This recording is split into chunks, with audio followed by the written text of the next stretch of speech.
Welcome to Solanki education digital. ચાલો ગૃહ કાર્ય કરીએ. તેનો પહેલો પ્રશ્ન નીચેના દાખલા ગણો. પહેલું, એક ટાંકી 600 સેન્ટીમીટર લાંબી, 25 સેન્ટીમીટર પહોળી અને 15 સેન્ટીમીટર ઊંડી છે, તો તેનું કદ એટલે ઘનફળ શોધો. તો આપણે પહેલા લખીશું ટાંકીનું ઘનફળ બરાબર લંબાઈ ગુણ્યા પહોળાઈ ગુણ્યા ઊંડાઈ કે ઊંચાઈ. અહીં ઊંડી લખી છે એટલે આપણે ઊંડી લખીશું. તો લંબાઈ કેટલી છે 60, પહોળાઈ કેટલી છે 25 ને ઊંડાઈ એટલે ઊંચાઈ એની કેટલી છે 15. તો 25 છંગ કરીએ તો 5 છંગ 30 શૂન્ય વધી 3, 6 દુ 12, 12 ને 3 15 એટલે 150 એટલે 1500 ગુણ્યા 15. તો 15 ગુણ્યા 15 કરીએ એટલે કેટલા આવે છે 15 ગુણ્યા 15 કરીએ 0 5 1 પાંચું 2505 વધી 2 5 1 5 5 ને 2 7 5 5 ને 7 12 2 વધી 1 એટલે કેટલા આવ્યા 22,225 ને આ બે મીંડા એટલે 22,500 ઘન સેન્ટીમીટર થાય. હસમુખભાઈ એક 6 મીટર લાંબી, 5 મીટર પહોળી અને 10 સેન્ટીમીટર ઊંડી જગ્યા માટે તૈયાર કોન્ક્રીટનો ઓર્ડર આપવા માંગે છે. તેમને કેટલા ઘન મીટર કોન્ક્રીટની જરૂર પડે? શું કોન્ક્રીટનું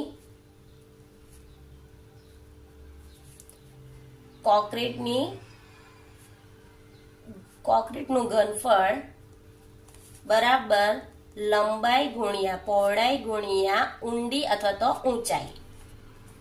તો અહીંયા લંબાઈ કેટલી આપી છે 6, પહોળાઈ કેટલી આપી છે 5 અને ઊંચાઈ એટલે ઊંડી કેટલી છે 10. એટલે અહીંયા કેટલા આવશે 6 35 ગુણ્યા 10 કરીએ એટલે કેટલા આવ્યા 300. હવે અહીંયા શું લખ્યું છે 300 આપી છે. હવે તેમને ઘન મીટર કોન્ક્રીટની જરૂર પડે, ઓર્ડર આપવા માંગે છે. તો 300 એટલે અહીંયા કેટલા આવશે 100 કરીએ તો આ બે મીંડા ગયા આ બે મીંડા ગયા એટલે કેટલા આવ્યા 3 ઘન મીટર. અહીંયા 100 સાના લખ્યા છે આપણે મીટરમાં ફેરવા છે. અહીંયા સેન્ટીમીટર ને આપણે મીટરમાં ફેરવા છે. અહીંયા 10 સેન્ટીમીટર ઊંડી આપી છે એટલે અહીંયા સેન્ટીમીટર છે ને અને મીટરમાં ફેરવા છે એટલે કેટલા આવ્યા 100 વડે આપણે મીટરને લખીશું એટલે 3 ઘન મીટર થશે. એક પેડલિંગ પુલ 4 મીટર લાંબો, 1.5 મીટર પહોળો અને 30 સેન્ટીમીટર ઊંડો છે. તો તેને છલોછલ ભરવા કેટલા લીટર પાણીની જરૂર પડે? તો પહેલા લખીશું પુલનું ઘનફળ બરાબર લંબાઈ ગુણ્યા પહોળાઈ ગુણ્યા ઊંડાઈ એટલે ઊંચાઈ. તો કેટલું આપ્યું છે 4, 1.5 મીટર પહોળી છે અને 30 સેન્ટીમીટર ઊંડી છે. તો અહીંયા જુઓ આ મીટર છે ને આ સેન્ટીમીટર છે અને સેન્ટીમીટર ને મીટરમાં ફેરવવા લખવું હોય તો 100 થશે અને 1.5 છે તો 4 અહીંયા પોઈન્ટ કાઢી એટલે 15/10 30/100 એટલે આ એક મીંડું ગયું આ એક મીંડું ગયું એટલે 4 15 ને 3/100. તો 15 ચોક 60 ગુણ્યા 3 કરીએ તો 180 ને છેદમાં 100 એટલે આ એક મીંડું ગયું આ એક મીંડું ગયું કેટલું આવ્યું 1.8 ઘન મીટર. હવે 1.8 છે લીટરમાં ફેરવવાનું છે આપણે. લીટર એટલે અહીં લખું છું કે 1 લીટર બરાબર કેટલા આવે 1000 લીટર. તો 1.8 છે તો 1.8 ને આપણે 1000 વડે ગુણીશું. તો અહીંયા જો 1.8 છે અહીંયા ધ્યાનથી જોજો 1.8 ને આપણે 18/10 ગુણ્યા 1000 એટલે આ એક મીંડું ગયું આ એક મીંડું ગયું 18 ગુણ્યા 100 કરીએ એટલે કેટલા આવે 1800 લીટર. જીનલના બગીચામાં એક 4 મીટર લાંબો અને 2 મીટર પહોળો લંબચોરસ પુલ છે. તે તેને સાફ કરી તેમાં 25 સેન્ટીમીટર સુધી પાણી ભરવા માંગે છે. તો કેટલા મિલીલીટર પાણીની જરૂર પડશે? તો અહીંયા આપણે લખીશું પુલ્લું ઘનફળ બરાબર લંબાઈ ગુણ્યા પહોળાઈ ગુણ્યા ઊંચાઈ. તો લંબાઈ કેટલી આપી છે? 4 મીટર, 2 મીટર અને ઊંડાઈ સાફ કરી તેને પાણી ભરવા તો 25. તો અહીંયા જો સેન્ટીમીટર છે તો સેન્ટીમીટર ને મીટરમાં ફેરવું હોય તો કેટલા વડે ભાગવું પડશે? એને 100 વડે છે. અહીંયા 2 અને 25 ના છેદમાં 100 છે તો 25 ચોક 100. તો અહીંયા આ 4 ગયા, આ 4 ગયા એટલે આ 4 તો કટ થઈ ગયા. કેટલા બચ્યા? 2. હવે આ શું છે? ઘન મીટર. તો હવે એને લીટરમાં ફેરવવું હોય તો 2 ને આપણે કેટલા વડે ગુણવું પડશે? 1 લીટર બરાબર કેટલા આવે? 1000 લીટર. તો 2 ગુણ્યા 1000 કરીએ એટલે કેટલા આવે? 2000 લીટર પાણીની જરૂર પડશે. જો તમને આ વિડીયો ગમે તો મારા વિડીયોને લાઈક કરજો, શેર કરજો, સબસ્ક્રાઇબ કરજો. Thank you. દાખલો 2. 1 રૂપિયાના 100 સિક્કાનું વજન 485 ગ્રામ હોય તો નીચેના પ્રશ્નના જવાબ લખો. પહેલું, 1000 સિક્કાનું વજન કેટલું થાય? લખીશું કે 1000 સિક્કાનું વજન 485 ગ્રામ હોય તો માટે 1000 સિક્કાનું વજન કેટલું? તો આ શું થશે? ચોકડીયો ગુણાકાર. એટલે ચોકડીયો એટલે 1000 ને 485 કઈ જશે? ઉપર. 485 છેદમાં કેટલા આવશે? 100. એટલે આ 2 મીંડા ગયા, આ 2 મીંડા ગયા. 485 ગુણ્યા 10 કરીએ એટલે 4850 ગ્રામ તેનું વજન થશે.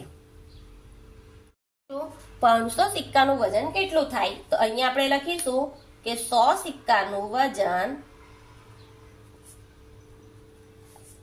485 ગ્રામ તો માટે 500 સિક્કાનું વજન કેટલું? તો 485 ગુણ્યા 500 છેદમાં 100 એટલે આ 2 મીંડા ગયા, આ 2 મીંડા ગયા. 485 ગુણ્યા 5 કરીએ. 5 5 5 2505 વધી 2 8 5 40 40 ને 2 4202 વધી 4 5 ચોક 20 ને 4 24 એટલે કેટલા આવ્યા? 2425 ગ્રામ. હવે એને આપણે કિલોગ્રામ કરીએ તો કેટલું આવે? અહીંયા લખું છું 2 કિલો ને 425 ગ્રામ થાય. 200 સિક્કાનું વજન કેટલું થાય? તો અહીંયા પણ લખીશું આપણે 100 સિક્કાનું વજન કેટલું થાય છે? 485 ગ્રામ. તો માટે 200 સિક્કાનું વજન કેટલું? તો 485 ગુણ્યા 200 છેદમાં 100. આ 2 મીંડા ગયા, આ 2 મીંડા ગયા. હવે 485 ગુણ્યા 2 કરીએ. 5 દુ 10 શૂન્ય વધી 1 8 દુ 16 ને 1 17 7 વધી 1 4 દુ 8 ને 1 9 એટલે કેટલા આવ્યા? 970 ગ્રામ થશે. સિક્કાઓનું વજન 1455 ગ્રામ હોય તો કેટલા સિક્કા હશે? જો આપણે અહીંયા વજન આપ્યું છે. પહેલા આપણે શું કરતા હતા? આપણે સિક્કા આપણને આપી દીધેલા. હવે અહીંયા વજન આપ્યું છે એટલે આ જે આપણે લખીએ છીએ તેનું પદ ઊંધું થઈ જશે. એટલે કેવી રીતના આવશે? પહેલા વજન નીચે વજન એટલે 485 ગ્રામ વજન હોય તો કેટલા સિક્કા થાય? 100. આ ખબર પડે છે ને કે 1455 વજન આપ્યું છે એટલે વજન નીચે વજન લખીશું એટલે 100 સિક્કા તો માટે 1455 હોય તો કેટલા? તો 100 ગુણ્યા 1455 ઉપર અને 485 નીચે. હવે આના વડે ગુણીશું ને 485 વડે ભાગ કરીશું તો કેટલા આવશે? 1455 ભાગ્યા કેટલા લખીશું? 485 ભાગાકાર કરીશું એટલે કેટલા આવશે? 300 સિક્કા થાય છે. તમે એકવાર જાતે પણ ભાગાકાર કરી જોજો. 5 જો સિક્કાઓનું વજન 1940 ગ્રામ હોય તો કેટલા સિક્કા હશે? તો જો અહીંયા પણ આપણે સિક્કાનું વજન આપ્યું છે એટલે આપણે અહીંયા શું લખીશું કે 485 ગ્રામ કેટલા છે? 100 સિક્કા. તો માટે 1940 ગ્રામના વજનના સિક્કા કેટલા? તો 100 છેદ ગુણ્યા 1940 છેદમાં 485. તો 1940 ને પહેલા 485 વડે આપણે ભાગાકાર કરીશું અને પછી એને 100 વડે ગુણીશું. તો કેટલા આવશે? 400 ગ્રામ 400 સિક્કા થાય. સિક્કાઓનું વજન 2 કિલોગ્રામ અને 910 ગ્રામ હોય, 2 કિલોગ્રામ ને 910 ગ્રામ હોય તો કેટલા સિક્કા હશે? તો અહીંયા પણ આપણે એ જ રીતે કરીશું કે 485 ગ્રામ વજનના કેટલા છે? 100 સિક્કા. 2 કિલોગ્રામ ને 910 ગ્રામ એટલે અહીંયા કેટલા લખીશું આપણે? અહીંયા સાઈડ પર 2 કિલોગ્રામ ને 910 ગ્રામ એટલે આ રીતે લખીશું. એટલે અહીંયા લખીશું માટે 2910 ગ્રામના સિક્કા કેટલા? તો કેટલા આવશે? 100 ઉપર, 2910 ઉપર અને 485 નીચે. તો આપણે પહેલા શું કરી દઈશું? 2910 ને ભાગ્યા 485 કરીશું અને જે જવાબ આવે તેને 100 વડે ગુણીશું. એટલે કેટલા આવશે? 6 આવે છે. 485 ભાગ્યા કરીએ તો કેટલા આવે? 6. એટલે કેટલા આવશે? 600 સિક્કા થાય. 6 ગુણ્યા 100 કરીએ એટલે 600.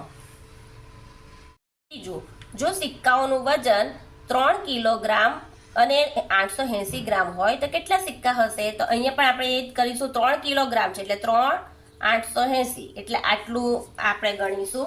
તો અહીંયા જવાબ લખીશું 485 ગ્રામના 100 સિક્કા. તો માટે 3880 ગ્રામના કેટલા? તો કેટલા આવશે? 100 ગુણ્યા 380 ભાગ્યા 485. તો 3880 ભાગ્યા 485 કરીએ છીએ તો કેટલા આવે છે? 8 આવે છે.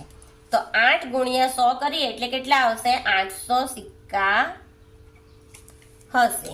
જો તમને આ વિડીયો ગમે તો મારા વિડીયોને લાઈક કરજો, શેર કરજો, સબસ્ક્રાઇબ કરજો અને મારી ચેનલને સબસ્ક્રાઇબ કરી રાખજો કે આવનાર વિડીયો નોટિફિકેશન તમને સહેલાઈથી મળી રહે. Thank you.